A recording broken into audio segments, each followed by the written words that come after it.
going on? I don't even know what number vlog this is, and it's gonna be a little bit random. But we'll start off a couple weeks ago, Father's Day. Went to Walgreens, pick up some cards and stuff. I had everything else I was gifting, so I just needed to pick up a couple cards. And the cashier, like there wasn't many people in line. I guess the cashier wanted a cold drink, so she put it on the little thing, and the cashier accidentally rung it up. She was like, as soon as she grabbed it, she said, "Oh crap, that wasn't your drink." And she said, "I'm gonna take it off." And I was like, "No." I said, "Put it back on there." I said, y'all work hard enough, and it ain't anything for, I'm not like bragging about what I did. Like, hey, everybody should praise me for it. I didn't do it for that. I don't care. But it was funny. Fast forward a few days later. Actually, it's about a week later, really. Went in there after I got off of work. Needed a couple items, and didn't feel like going to the grocery store. Just needed a couple items. Went in there, and the line was really long at the door. So the lady that I think it was the cashier that rang me up last time. She was like, she kind of called me over. Hey, come check out over here in the center. So just kind of wanted to put a little good karma out there. You get, good karma back. That's all it was. I'm not looking for anybody to say, "Oh yeah, you did a great job." I don't care. I did it because I wanted to do it, not for anything else. And I'm only sharing it with y'all because, put a little good karma out there, you get some good karma back. Or that's what I'm gonna say. But no, I'm trying to lose some weight lately. The pants are getting tighter, and the legs, and the waist still, buttons up just fine. Belt goes around, but the legs are tight, the groin's tight, stuff like that. Shirts, you start having to, this one doesn't really fit all that good, or this one's, I'm trying to lose some weight, and I really enjoy riding my bike. Something I can just, it's almost like, the hardest part is to try and get going, I guess. So, the first few days, and I was really riding my bike a bunch toward the end of last year, and then stuff happened. And I kind of wasn't riding the bike for quite a while, but now I've gotten back into riding my bike, and, pretty much, as soon as the sun sets and stuff like that, I pretty much, every other night, going to ride my bike, and I'm averaging about 14 to my highest ride lately was 18 and a half miles, so that's pretty good, in my opinion. I know there's people out there that are doing, centuries and metric centuries and stuff like that. Great job, everybody that's doing that. But to me, it's just not that fitness level at this point. Plus, I hate to blame the tool, but I'm also going to say I'm also on like a 50-pound mountain bike. And, that's not the most, most conducive to riding, long distances like that, in my opinion. Now, but I have been noticing changing up my ride here and there. I mean, the bulk of my ride is about 6 miles there, 6 miles back along the waterfront, which, isn't bad. I mean, you kind of have you can see your endpoints, while you're riding, so it kind of motivates you. It's like, okay, I got a little bit more. Okay, I got a little bit more. Okay, I made it here. I only have a little bit more till I get to this point. And some days, like the day I did 18 miles, I rode out, and I was like, you know what? I'm gonna just keep riding. I don't feel like, turning back at this point. So that's what I did. But recently, I've been dropping a few pounds. I think right now I'm like 7 or 8 pounds I've lost, which isn't a whole lot. I also think that, at the table I could definitely be choices there. I'm not really, I haven't really got to, you know, changing what I'm eating. I'm pretty much eating the same stuff. I'm just cutting down how much I eat of it. You know, and there's a few areas I'm noticing, like, hey, let me cut down, you know, from, you know, 2 chicken burgers to 1 chicken burger. So I am kind of, you know, starting to try that idea out today. I was hungry, and I had one of those like little packs of pistachios, and I think they're like 100 calories or something like that. But I had that, and I grabbed 2 like 100 calorie. Actually, I think they're more than 100 calories for the pistachios. But either way, I grabbed a little pack of those and 2 packs of some jerky. The jerky, I think, is 100 calories a pack. And ate jerky. Almost opened up the second thing of jerky. I'm like, you know what? I'm full. I'm not full, but like I'm satisfied. I also had a Diet Mountain Dew with that, so. But, you know, it's just a lot of stuff of just trying to push away from that table and just, you know, I know I could incorporate more, but I'm trying to, you know, I texted a buddy of mine the other day. I told him I would do sushi or, you know, some ice cream, and, you know, I ended up not getting any of the 3, but it's kind of one of those, and he had a good point. You know, it's not so much cutting out all that stuff that's really bad for you. You know, it's just, if you're going to eat it, you know, don't eat a crap ton of it. Like, you know, like before, I could order a pizza and finish off that whole pizza. I mean, it'd feel miserable. But, you know, if you're going to get a pizza, you know, might as well get a pizza, because at some point, I mean, not get a pizza and eat the whole thing, but, you know, get one of those like little personal pizzas or something. You know, something where if you eat it, you know, and don't watch the portions of it. You know, that's my biggest problem. And my biggest problem is, you know, I eat sometimes just because I'm bored, and finding things to do to occupy that boredom that also don't cause you to buy stuff. And I know sometimes when it's like, hey, I'm not eating anything, but I'm browsing Amazon, and add to cart. I can get that tomorrow. I can get that 2 days from now. You know. Although there are some things that, you know, just with cycling or that. So I will, you know, but I'm working at it to not, you know, replace vices with vices. If that makes any sense, you know. And I think it should. But I've been really enjoying riding my bike lately. I've upgraded a few things, like my headlight started not really holding a charge for the length of ride I want to do. So I've got a new headlight, one that actually integrates with all of it.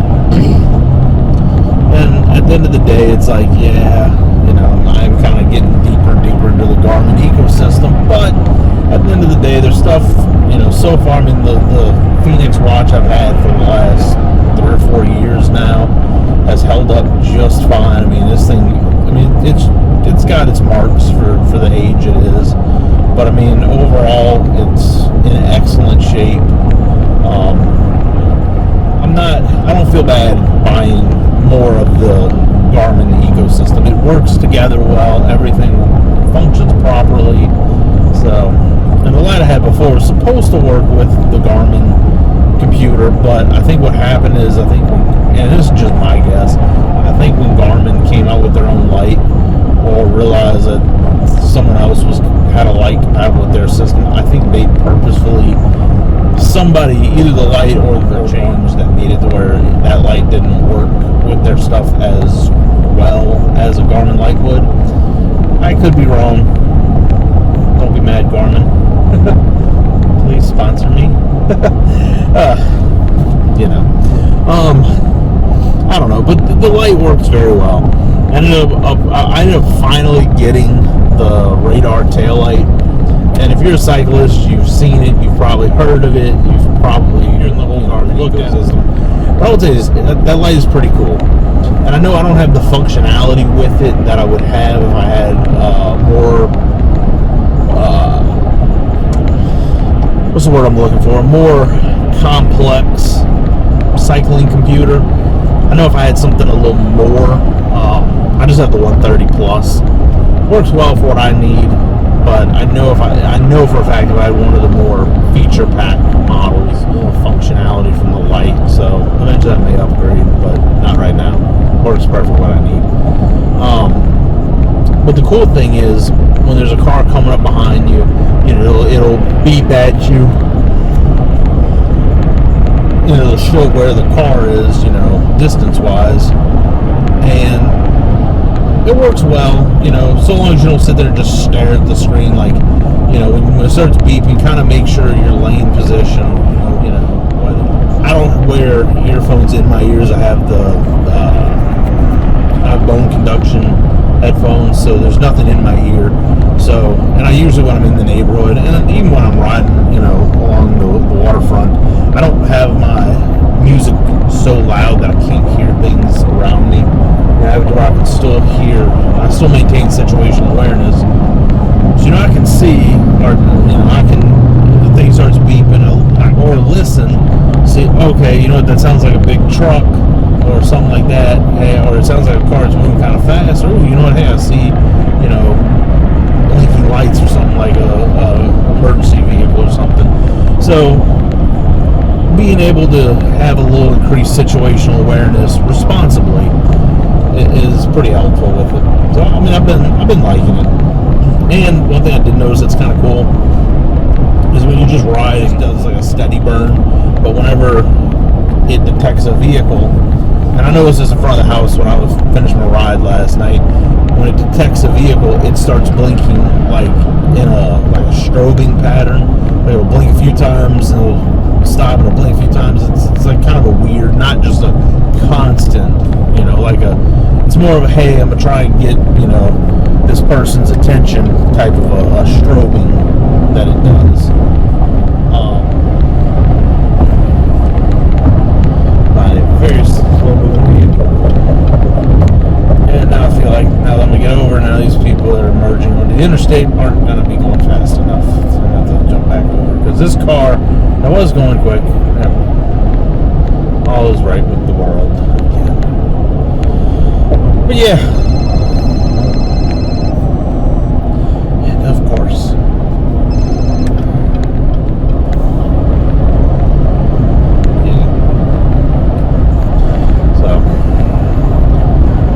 Yeah, the light works out really well and stuff. And I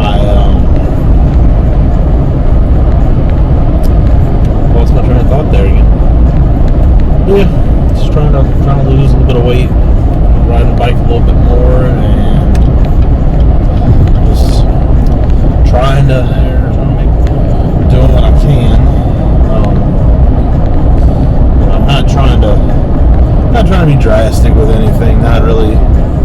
Just, I have a goal that's pretty high, but I'm not trying to be like, hey, let me try and lose, 50 pounds this week and 75 pounds next week or something crazy like that. I'm happy the scale is going in the direction I want. And, right now I'm still, mental state of it where I have those cravings and it's trying to push those cravings to the side. So I'll as I do more riding and stuff, I am very happy with myself. Though I did kind of soft commit to a group Memorial Day bike ride. Stuck to my, I ended up. It was basically the commitment was, hey, if work duties and scheduling will allow, I will be there. If not, then hey. But work scheduling permitted, and I did my due diligence leading up to the event. Kind of did some rides and stuff to see how I felt when I got to. Always fun in front of you, just to go to the exit, and it's like. To jam on their brakes because the exit's got a nice little curve to it. Alright, whatever, buddy. Whatever floats your boat. But, yep. So hopefully last night I was going to try and shoot a little video. I was going to actually shoot this video while I was riding my bike, but it didn't happen. So anyway, we'll try and get some more videos up. Have a good one. What's going on? I don't even remember what I talked about in the last vlog. I'm also not sure what's up with that 18-wheeler, but I digress. Yeah. Like I said, I don't know what I talked about in the last vlog. I think it was about bike riding and stuff like that. Tell you what, I am getting aggravated with the rain lately. Luckily, I kind of looked outside before I went because it was raining. And I know some people, you know, more than content going to ride their bike in the rain. And hey, that's you, that ain't me. So I didn't ride the bike last night, and then today I was like, you know what, it's not too bad outside. You know, it's only 85 degrees today, which compared to the 102 it's been, it's actually pretty good. I mean, it's been about this temperature at night. Thought about going riding my bike today. Take advantage of this nice cool weather, cool-ish weather. And, well, it was raining. And obviously, right now, as you can see, it's not raining. But I got places to go, people to see, things to do. So, I don't know. Don't know when I'll ride my bike. But a clicking issue coming from my back wheel, and I believe what it is I believe I had well, I believed it to be a spoke that was loose. When I was riding my bike a couple times ago, like I noticed the clicking noise, and anytime there's a new noise, you know, a squeak, a click, a creak, anything, you know, try and figure out what it is ahead of time. Not ahead of time, but try and figure out what it is quickly, versus, you know, not doing anything about it, and then it becomes a problem, and, you know, or, you know, more so, it becomes a problem when you're like halfway into your ride, and now it's, okay, so do I call someone to come and pick me up? Do I just walk the bike the rest of the way back to the house? You know, what exactly do I do? What's my best solution here? You know, the times you wish you had a camera, not a camera like this, but a dash camera type camera. You would get the idiots that, you know, there's a merge lane, and they will come flying up the side of the merge lane and like drive halfway down the shoulder just so they can like jump in front of you. You just go. And they could easily merge in with the car behind you. You know, they have to be an idiot. You know, and that's why wrecks happen.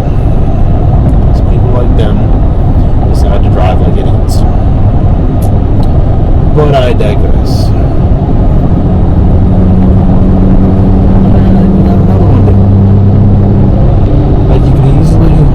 Get in behind me, but no, you can't do that.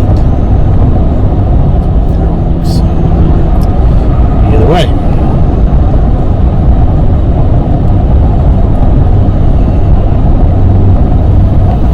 So, decided to find the spoke wrench, adjusted the spokes on the bike, you know, tightened a couple of them that were considerably loose, like they were, you know, almost like, I would say, like finger tight. Like they were pretty loose. Tighten them up crazy. I kind of just tightened them up the way the other spokes, you know, near them were. And I also didn't feel like taking the bike off and putting it on the truing stand, you know, to really, you know, make sure it was good. So I just kind of got. Hopefully, it solved the flicking problem. I do want to take that wheel off and put it on the truing stand, but we'll see if I end up doing that or not.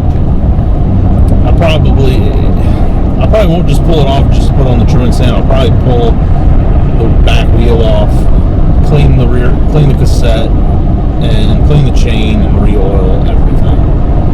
And then, you know, I will feel like I've done the job properly. There's no real sense in just checking the wheel and, you know, not doing any other stuff, but I figure that would probably be it. And then check the rear brake pads while I'm at it. Maybe even do the front ones while I'm at it. Just to check them. I got another set of brake pads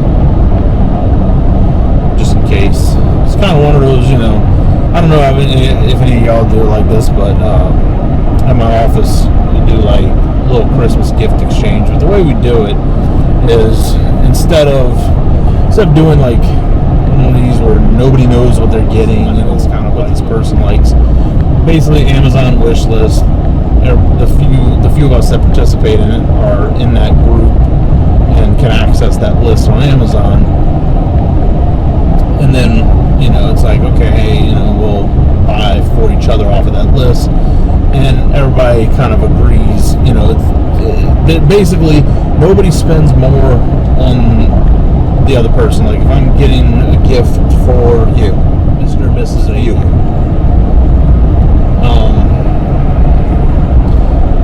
say, hey, let's get it. Do you want to get each other a gift? Sure. How much you want to spend? I don't know. $20? All right, cool. We'll do $20. And then I'll spend $20 on you. You'll spend $20 on me, and we'll pick something that the other person has put on that list.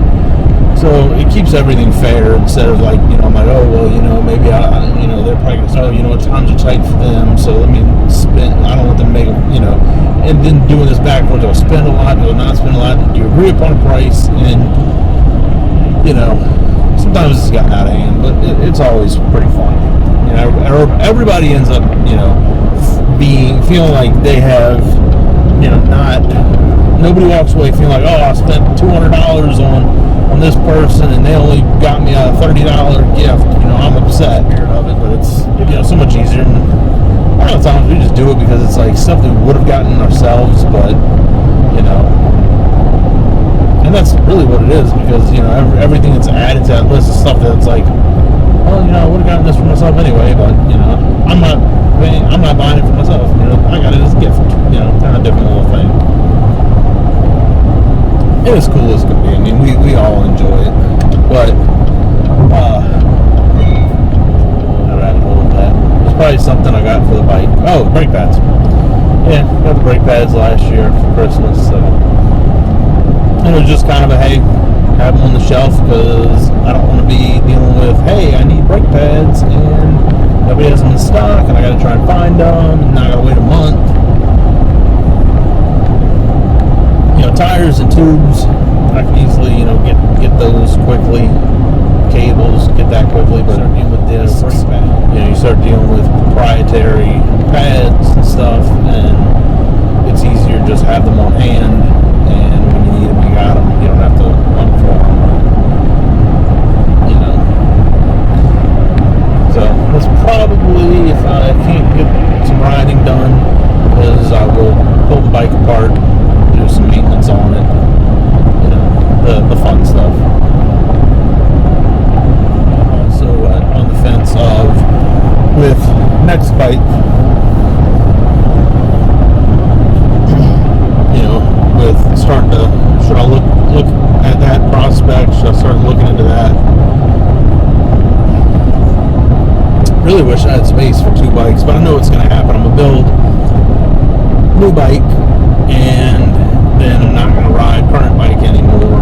And kind of one of the things I'm considering, kind of taking a, you know, look at what kind of bike I'd want to build, look at what I have, and then see what's cross compatible, and, you know, see, you know, there's some parts that are just inexpensive enough that I could just move them from one bike to the other, but it's also, what do I want to, you know, because obviously I can keep the bike and, you know, then do whatever with it, or find a bike that I like, and then, you know, use basically all the parts that I've put into this bike new bike, I don't know. I think a lot of the stuff actually will work on a new bike. I'm trying to think of what wouldn't work for me. I know I'm not going to move that over because I'm going to go more than likely to a rigid fork. Probably keep the dropper post. And the good thing is, because mine's a 27 millimeter post, I can move that over to pretty much any other bike. Just would need to get a collar that would fit, the different, that would basically adapt 27.2 over to like whatever size I get for the frame that I. But it's one of those I just don't know. Because then also while I'm working on new bike build, then I kind of have no bikes to work on. So we'll see. Cross that bridge when we get to it. I do think, like I said, I think a lot of parts and pieces will move from this bike to another bike. Just a matter of basically finding the frame, and then I'll know what dimensions and measurements I have to work from, and then I can go look through all the parts that I have on this bike and see what will work. Really, the big ticket things will be the drivetrain. If I can move that over, I'm golden, basically. Front end stuff, not a big deal. It's a cheap fork. Frame, not really worried about it. Dropper post, I can, like I said, move that over. Bars, stem, not really worried about those. Yeah, not really. Brakes. As long as the mounts are the same, I could easily move those brakes right on over to a new bike.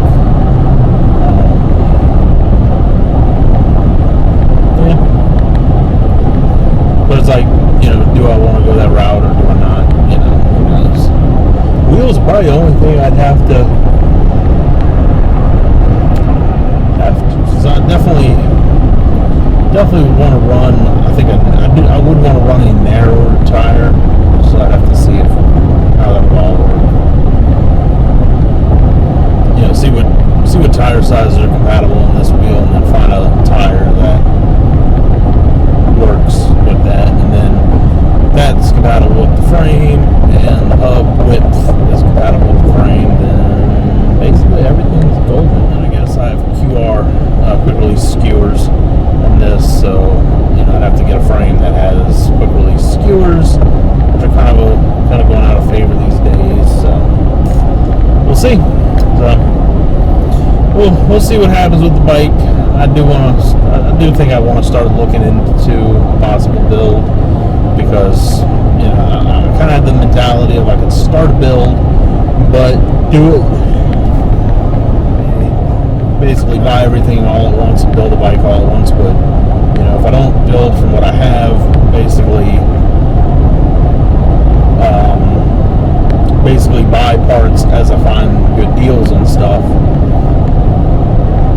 and then just that way I end up getting the best deal. And of course you'll hit a point where it'll be like, okay, well, I need this, but I need this to do this, so whatever, I won't catch a sale on that. I've done that before in the past, but it's definitely been kind of fun. It's a lot slower of a process, but you also, I think, end up coming across things that you wouldn't have otherwise, because it's like while you're waiting to find, you're searching for a deal on handlebars or something, and you end up going in a different direction, because it's like, hey, what about this option? And actually that option looks pretty feasible. Let's go that route instead of this route. So we'll see. Anyway, catch you in the next one.